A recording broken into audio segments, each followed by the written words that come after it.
ZEE5 ಇರುವಾಗ ನೀವು ನಿಮ್ಮ ನೆಚ್ಚಿನ ಶೋಗಳನ್ನ ಎಂದಿಗೂ ಮಿಸ್ ಮಾಡಿಕೊಳ್ಳುವುದಿಲ್ಲ. ಅದು ಸಂಪೂರ್ಣ ಉಚಿತವಾಗಿ. ಅಂಗಾಳಮ್ಮ ದೇವಿ ಎಲ್ಲ ಒಳ್ಳೇದ್ ಮಾಡಮ್ಮ.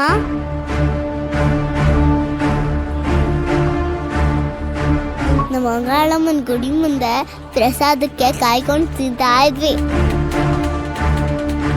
ಈ ದೇವಸ್ಥಾನಗಳು ನೋಡ್ತಾ ಇದ್ರೆ ಅದೇ ನನ್ ಬರ್ತೈತೆ.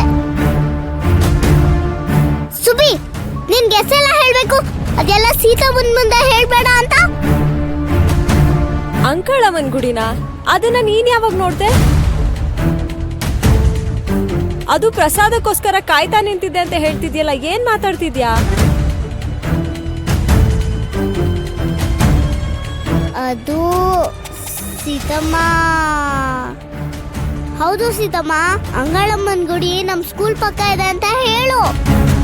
ಸೀತಮ್ಮ, ಅದು ನಮ್ ಸ್ಕೂಲ್ ಹತ್ರ ಅಂಗಾಳಮ್ಮನ್ ಗುಡಿ ಇದೆ, ಅಲ್ಲಿ ಹೋಗ್ ಬರ್ತಾ ಇರ್ತೀವಿ. ಏನು ಸ್ಕೂಲ್ ಹತ್ರನಾ?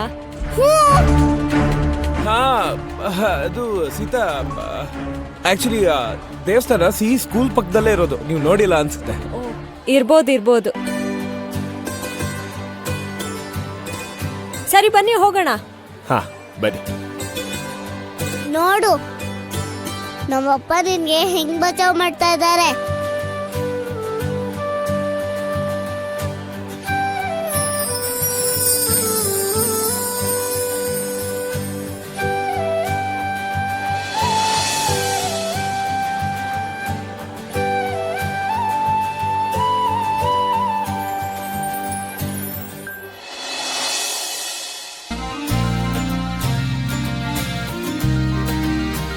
ಓ ಅಶೋಕ, ನೀನ್ ಇಲ್ಲೇ ಇದೆಯೇನೋ?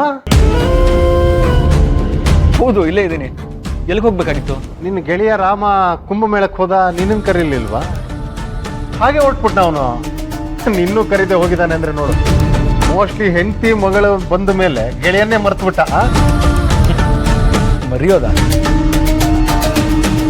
ಹೆಂಡತಿ ಮಗಳೇ ಬೇರೆ ಅಕೌಂಟು, ಫ್ರೆಂಡ್ಶಿಪ್ಪೇ ಬೇರೆ ಅಕೌಂಟ್ ಚಿಕ್ಕಪ್ಪ. ಓ ಹಾಗೆ. ಆಕ್ಚುಲಿ ಒಬ್ರು ಬಂದ್ರು ಅಂದ ತಕ್ಷಣ ಇನ್ನೊಬ್ಬರನ್ನ ಮರೆಯೋನಲ್ಲ ನನ್ನ ಗೆಳೆಯ. ಅವನು ಕುಂಭಮೇಳಕ್ಕೆ ಹೊರಡ್ಬೇಕಾದ್ರೆ ನನ್ನೂ ಪ್ರಿಯನೂ ಕರೆದ. ಬಟ್ ಪ್ರಿಯ ಇನ್ನೂ ರೆಸ್ಟಲ್ಲಿ ಇರೋದ್ರಿಂದ ಅವಳು ಬರಲ್ಲ ಅಂತ ಹೇಳಿದ್ಲು. ಅದಕ್ಕೆ ನಾನು ಹೋಗೋದು ಬೇಡ ಅಂತ ಅನ್ಕೊಂಡೆ. ಅದೇ, ನೀನು ಹೋಗ್ಲಿಲ್ಲ ಅನ್ನೋದೇ ನನಗೆ ತುಂಬಾ ದೊಡ್ಡ ಆಶ್ಚರ್ಯ ನೋಡು. ಕಮಾನ್ ವಿಶ್ವ, ಸ್ಟುಪಿಡ್ ಕ್ವೆಶ್ಚನ್ಸ್ ಕೇಳೋದಕ್ಕೆ ಹೋಗ್ಬೇಡ. ಗಂಡ ಹೆಂಡತಿ ಮಧ್ಯೆ ಶಿವ ಪೂಜೆಯಲ್ಲಿ ಕರಡಿ ಬಿಟ್ಟ ಹಾಗೆ ಯಾಕೆ ಅಂತ ಅವನೇ ಅರ್ಥ ಮಾಡ್ಕೊಂಡು ಹೋಗದೆ ಇರ್ಬೋದು. ಆಕ್ಚುಲಿ ನಾನು ಹೋಗದಿರೋದಕ್ಕೆ ಬೇರೆ ಕಾರಣನೂ ಇದೆ. ನಾನು ಹೊರಟೋದ್ರೆ ಇಲ್ಲಿನ ಕೆಲಸಗಳನ್ನ ಯಾರು ನೋಡ್ಕೊತಾರೆ? ಕೇಳಿಸ್ಕೊಂಡ್ಯಾ? ಅಪ್ಪುನ ಬಿಟ್ರೆ ಆಫೀಸ್ ಕೆಲಸ ಮಾಡೋದಕ್ಕೆ ನಮ್ಮ ಮನೇಲಿರೋನು ಒಬ್ಬನೇ, ದ ಗ್ರೇಟ್ ಅಶೋಕ್, ನಂಬಿಕಸ್ತ. ನಂಬಿಕೆಗೆ ಇನ್ನೊಂದು ಹೆಸರೇ ಅಶೋಕ ಅಲ್ವನ? ನಂಬಿಕೆ ಅನ್ನೋದು ಬಹಳ ದೊಡ್ಡ ವಿಷಯ. ಅದು ಎಲ್ಲರ ಹತ್ರನೂ ಸಿಗಲ್ಲ. ನಿಜ ಹೇಳಬೇಕು ಅಂತಂದ್ರೆ ಕುಂಭಮೇಳಕ್ಕೆ ರಾಮ್, ಸೀತಾ, ಸಿಹಿ ಇವ್ರು 3 ಜನನೇ ಹೋಗ್ಬೇಕು. ಅಲ್ಲಿನ ಪುಣ್ಯ ಸ್ನಾನದಿಂದ ಸಿಗುವಂತ ಶಕ್ತಿ ಬೇಕಾಗಿರೋದು ಅವ್ರು 3 ಜನಕ್ಕೆ. ಅದೇನೋ ಹೇಳ್ತಾರಲ್ಲ, ದುಷ್ಟ ಶಕ್ತಿ ಅಂತ. ದುಷ್ಟರ್ ಕೆಟ್ಕೊಂಡು ರಾಮನ ಮೇಲೆ ಬಿದ್ದಿದೆ. ಅದರಿಂದ ಪಾರಾಗಬೇಕು ಅಂತಂದ್ರೆ ದೈವಬಲ ಬೇಕೇ ಬೇಕಲ್ವಾ? ಹೌದು ಅಶೋಕ, ಕಣ್ಣಿರೋದಂತೂ ಹೌದು. ಚಿಕ್ಕಪ್ಪ, ಸೂರ್ಯಲ್ಲಿ ಈ 2 ಫೈಲ್ಗಳ ಮೇಲೆ ಸೈನ್ ಆಗ್ಬೇಕಾಗಿತ್ತು. ನಮ್ಮ ಅಪ್ಪಾಜಿ ರೂಮಲ್ಲಿದ್ದಾರೆ. ಸರಿ.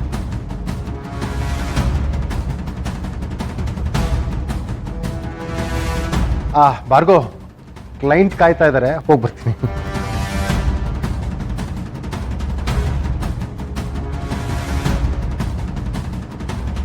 ಬನ್ನಿ, ಸಿಹಿನ ಕರ್ಕೊಂಡ್ ಬರೋಣ. ಸುಬ್ಬಿ, ನೀನು ಹೋಗಿ ಪುಣ್ಯ ಸ್ನಾನ ಮಾಡು. ಇಲ್ಲ, ನಾನು ಹೋಗಕ್ಕಿಲ್ಲ. ಯಾಕೆ? ಚಳಿ ಆಗ್ತೈತೆ. ಅಯ್ಯೋ, ಚಳಿ ಆದ್ರೆ ಆಗ್ಲಿ, ಎಲ್ರು ಸ್ನಾನ ಮಾಡ್ತಾ ಇಲ್ವಾ? ಇಲ್ಲಿ ಸ್ನಾನ ಮಾಡಿದ್ರೆ ಪುಣ್ಯ ಬರತ್ತಂತೆ. ಹೋಗು ಸುಬ್ಬಿ. ನನ್ಗೆ ನೀರಲ್ಲಿ ಮುಳುಗೋಣ ಅನ್ಸ್ತಿದೆ. ಅರೆ ಆಗಲ್ವಲ್ಲ. ಯಾಕಂದ್ರೆ ನಾನು ಫಾಸ್ಟ್ ಥ್ರೂ ಆಗ್ತೀನಿ. ನೀನ್ ಆರಾಮಾಗಿ ಮುಳುಗ್ಬೋದು, ನಿಂಗೆ ಚಳಿ ಆಗಲ್ಲ. ಹೋಗು ಸುಬ್ಬಿ, ನನ್ಗೆ ಹೆದರಿಕೆ ಆಗುತ್ತೆ ಗೊತ್ತಾ. ನಾನು ಹೋಗಲ್ಲ, ಜೊತೆಲಿ ನನ್ನ ಅಪ್ಪ ಇದಾರಲ್ಲ. ಹೋಗು, ನಾನು ಹೋಗಕ್ಕಿಲ್ಲ.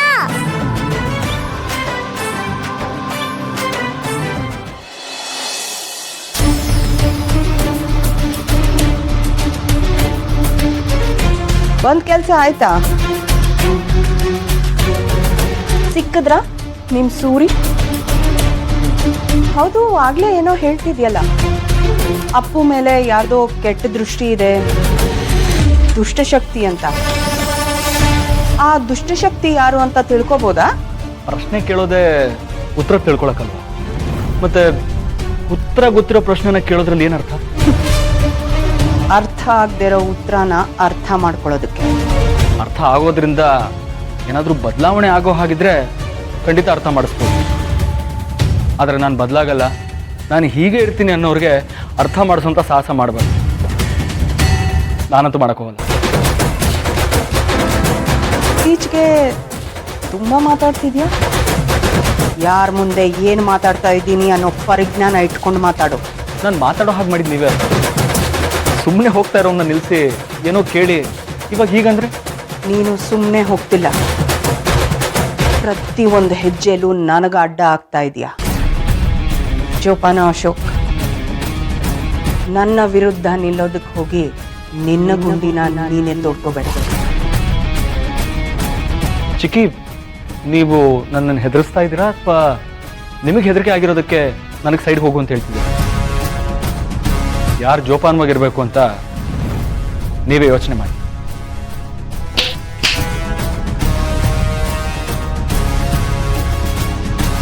ಈಗ ನಾನು ಏನೇ ಹೇಳಿದ್ರೂ ನೀನು ಕೇಳೋ ಸ್ಥಿತಿಲಿಲ್ಲ.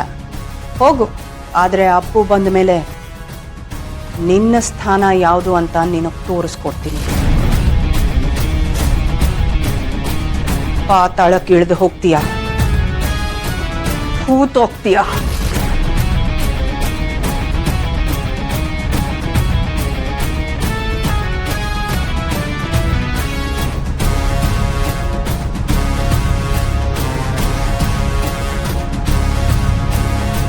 ನೀವು ನನ್ನನ್ನು ಎಷ್ಟೇ ತುಳಿದ್ರು, ಪಾತಾಳ ಕೇಳಿಸಿದ್ರು, ಹೇಗಾದರೂ ನನ್ನ ಮಟ್ಟ ಹಾಕಬೇಕು ಅಂತ ಆಮೇಲೆ ಮೇಲ್ ಕಳಿಸಿದ್ರು, ನನ್ನ ರಾಮ್ನಿಂದ ನೀವು ದೂರ ಮಾಡೋಕ್ಕಾಗಲ್ಲ ಚಿಕ್ಕಿ.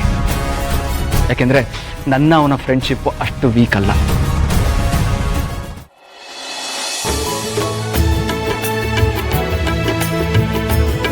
ಸಿಹಿ, ಬಾ ಹೋಗೋಣ. ನಾನ್ ಬರಲ್ಲ, ನನ್ ಭಯ ಆಗುತ್ತೆ. ಅಪ್ಪ ಇದಾರಲ್ಲ ನಿನ್ ಜೊತೆ, ಏನೂ ಆಗಲ್ಲ, ಬಾ. ಸುಬ್ಬಿ ಹೋಗು. ರಾಮ್, ಹೇಳಿ ಇವಳಿಗೆ. ಪುಟ, ZEE5 ಆಪ್ ಡೌನ್ಲೋಡ್ ಮಾಡಿ ಎಲ್ಲಾ ಸಂಚಿಕೆಗಳನ್ನು ಸಂಪೂರ್ಣ ಉಚಿತವಾಗಿ ನೋಡಿ.